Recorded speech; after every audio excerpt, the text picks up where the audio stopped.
Defender 5,000 unit बिकी और ये 1 करोड़ से लेकर 3 करोड़ के बीच की आती है। यही वजह है कि भारत के बाजार में एंट्री के लिए विदेशी कंपनियों में मारामारी मची हुई। इधर टेस्ला ने भारत में एंट्री ली, उधर वियतनाम की कंपनी विनफास्ट भी भारत में अपनी इलेक्ट्रिक एसयूवी मॉडल की आधिकारिक बुकिंग शुरू करने जा रही है। यानी आज का दिन भारत की ऑटो इंडस्ट्री के लिए बड़ा दिन है। एक ही दिन में अमेरिका और वियतनाम की दिग्गज कंपनियां भारत में अपना बिजनेस शुरू कर रही हैं। वियतनाम की विनफास्ट भी तेजी से उभरने वाली कार निर्माता कंपनी है।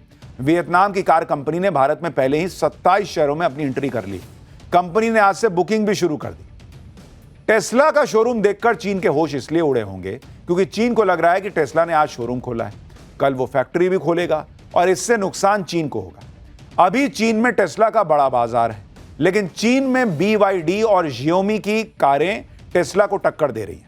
चीन में टेस्ला की बिक्री भी पिछले साल के मुकाबले 15% गिरी है। सिर्फ मई महीने में चीन में टेस्ला की डिलीवरी 26% गिर गई।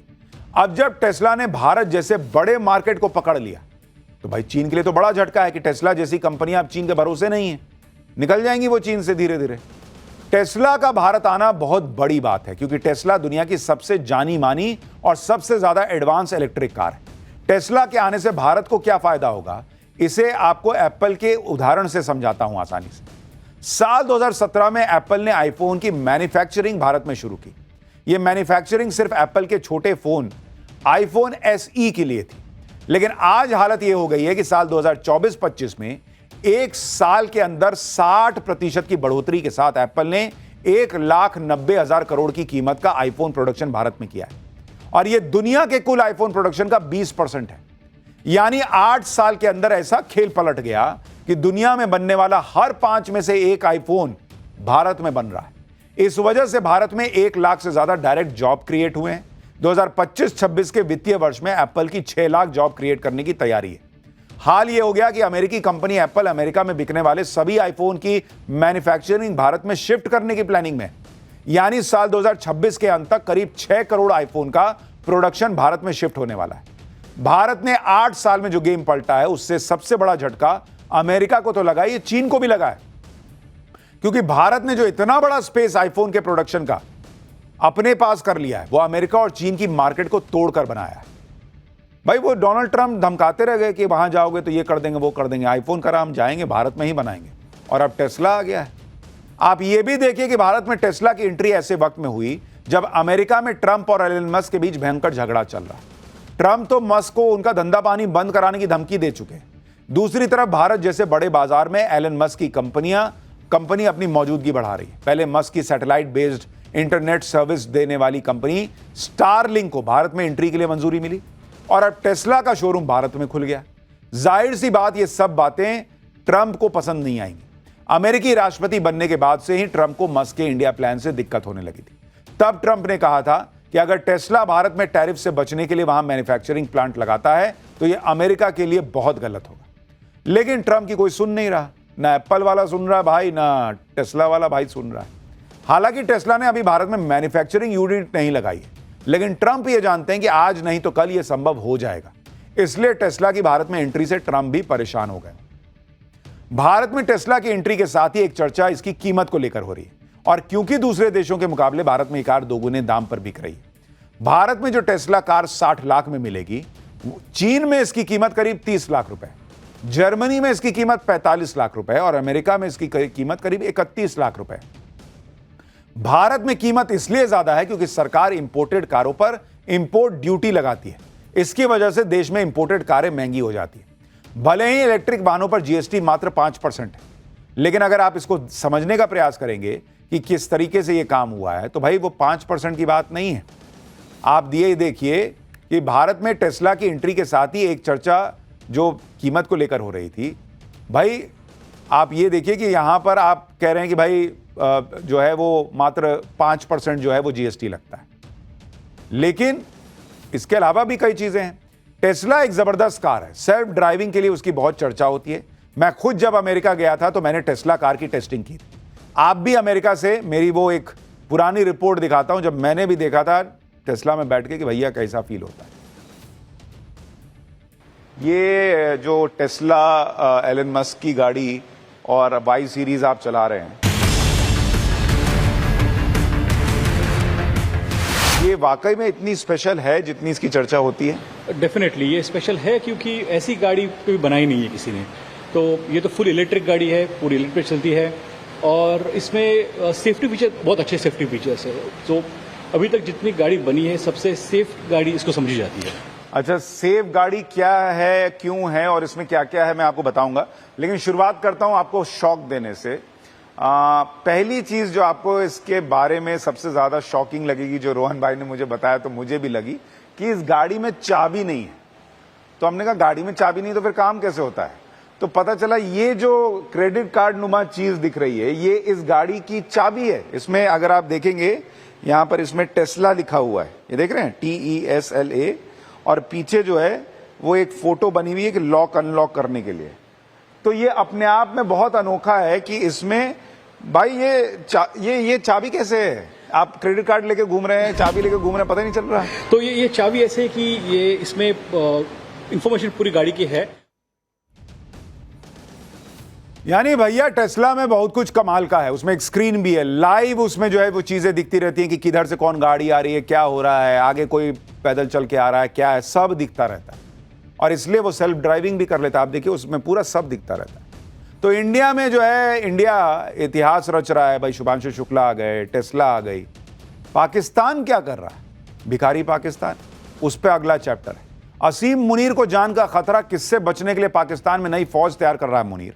तख्ता पलट की प्लानिंग में लगे मुनीर को नया झटका, इमरान खान ने गेम पलटना शुरू कर दिया क्या? अब इसका चैप्टर बताता हूं। असीम मुनीर पाकिस्तान में तख्ता पलट करके खुद राष्ट्रपति बनने के लिए एकदम बेचैन हो रखा है और इसके लिए ऐसे ऐसे कांड कर रहा है जिससे पाकिस्तान में हड़कंप मचा हुआ है। असीम मुनीर अब पाकिस्तान में नई फौज तैयार कर रहा है। यह नई फौज असीम मुनीर के दुश्मनों को कंट्रोल करेगी। असीम मुनीर जब राष्ट्रपति बन जाएगा तो उसकी सत्ता की सुरक्षा करेगी, वही सत्ता की सुरक्षा करेगा, यह बताया। आखिर मुनीर को कौन से खतरे का डर सता रहा है, किससे बचने के लिए वो नई फौज बना रहा है? क्या इसके पीछे इमरान खान का डर है, जिन्होंने मुनीर की तख्ता पलट वाली प्लानिंग का पलीता लगाने का फैसला कर लिया है? आज आपको ये सब बताऊंगा। आपको यह भी बताऊंगा कि राष्ट्रपति बनने के बाद मुनीर कैसे अपनी नई फौज से पाकिस्तान में तानाशाही चलाएगा और पाकिस्तान में तख्ता पलट को लेकर ऐसा खुलासा भी करेंगे जिसे सुनकर आप हैरान रह जाएंगे। तख्ता पलट करने से पहले असीम मुनीर पाकिस्तान में अपने लिए पूरा माहौल तैयार कर रहा है और इसके लिए असीम मुनीर ने अपनी एक अलग फोर्स का इंतजाम कर लिया है। पाकिस्तान में एक नई पैरा मिलिट्री फोर्स का गठन कर दिया गया है। यह नई फोर्स पहले से मौजूद फ्रंटियर कॉर्प्स के काम को अपग्रेड करके बनाई गई है। इसके लिए फ्रंटियर कॉर्प्स का नाम बदलकर नेशनल पैरा मिलिट्री फोर्स कर दिया गया है और इसमें एक नई विंग जोड़ दी गई है जिसका नाम है फ्रंटियर कॉन्स्टेबलरी, उसका नाम है। पाकिस्तान में नई पैरा मिलिट्री फोर्स ऐसे वक्त पर बनाई जा रही है जब पाकिस्तान में गृह युद्ध जैसे हालत है। एक तरफ टीटीपी और बलूच विद्रोहियों ने फौज और सरकार की नाक में दम कर रखा है। बलूच पाकिस्तानी फौजियों को मौत के घाट उतार रहे हैं और दूसरी तरफ इमरान खान की पार्टी पीटीआई ने मुनीर और शहबाज के खिलाफ मोर्चा खोल दिया। जेल में बंद इमरान खान की कॉल पर 5 अगस्त से पाकिस्तान में विरोध प्रदर्शन शुरू होंगे। पीटीआई के नेता दावा कर रहे हैं कि यह विरोध प्रदर्शन तब तक जारी रहेंगे जब तक इमरान खान को जेल से रिहा नहीं कर दिया जाता। मुनीर जानता है कि अगर इमरान खान की एंट्री हो गई तो बना बनाया गेम पलट जाएगा। मुनीर को तनाव हो रहा है कि अगर पीटीआई के विरोध प्रदर्शन को कंट्रोल नहीं किया गया तो उसके राष्ट्रपति बनने की राह मुश्किल हो जाएगी। पिछले साल नवंबर में पीटीआई ने जब इस्लामाबाद पर धावा बोल दिया था तो पाकिस्तानी फौज के पसीने छूट गए। पीटीआई समर्थकों को कंट्रोल करने में पाकिस्तानी फौज नाकाम रही थी और बौखलाहट में प्रदर्शनकारियों पर गोलियां चला रही थी, जिससे इमरान खान के पक्ष में और माहौल बन गया था। और इस बार तो इमरान खान के दोनों बेटे भी लंदन से पाकिस्तान आ रहे हैं, जो अपने पिता को जेल से रिहा करवाने वाले प्रदर्शनों को लीड करने वाले हैं। अब पीटीआई का आरोप है कि पीटीआई और इमरान खान को रोकने के लिए मुनीर ने नई फौज बनाई है। पीटीआई का दावा है कि नए फोर्स के जरिए पाकिस्तान में विपक्ष की आवाज को कुचलने की तैयारी हो रही है। नई फोर्स के जरिए मुनीर और शहबाज इमरान खान की रिहाई की आवाज को दबा देना चाहते हैं। नई फोर्स के जरिए पीटीआई के विरोध प्रदर्शन को रोकने की कोशिशें हो रही। पीटीआई का यह भी आरोप है कि असीम मुनीर जेल में इमरान खान की हत्या करवा सकता है। यानी इमरान खान की बहन कह रही हैं कि इमरान खान से जब वो मिली तो उन्होंने कहा कि मुझे जेल में मार देगा मुनीर।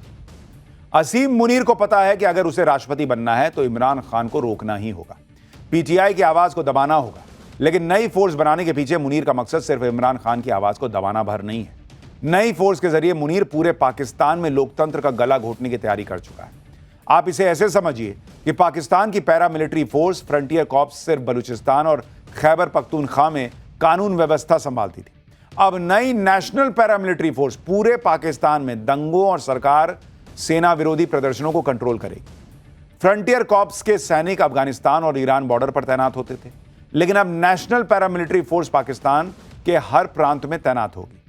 पाकिस्तान में इस नई फोर्स को असीम मुनीर के शैतानी दिमाग की उपज बताया जा रहा है, जिसके जरिए वो पाकिस्तान में तानाशाही की जमीन तैयार कर रहा है। पाकिस्तान में हर कोई कह रहा है कि असीम मुनीर अब राष्ट्रपति बनकर ही मानेगा और इसके लिए वो कुछ भी करने की इस लिमिट पर आ गया है।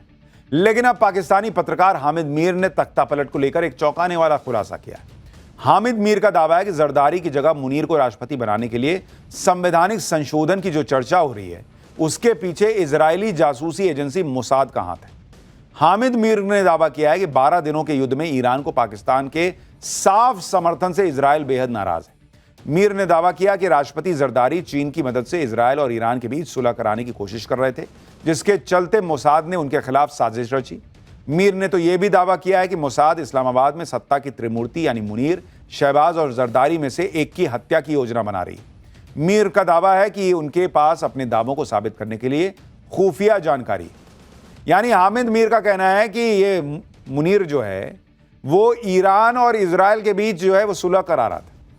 यह वहां बैठ के ट्रंप के साथ जो है वो बिरयानी पाड़ रहा था, ऑर्डर ले रहा था ट्रंप का, उसी ट्रंप का जो कि वहां ईरान में जाके जो है वो बम गिरा है और कह रहे हैं कि ये दोस्ती करा रहे थे।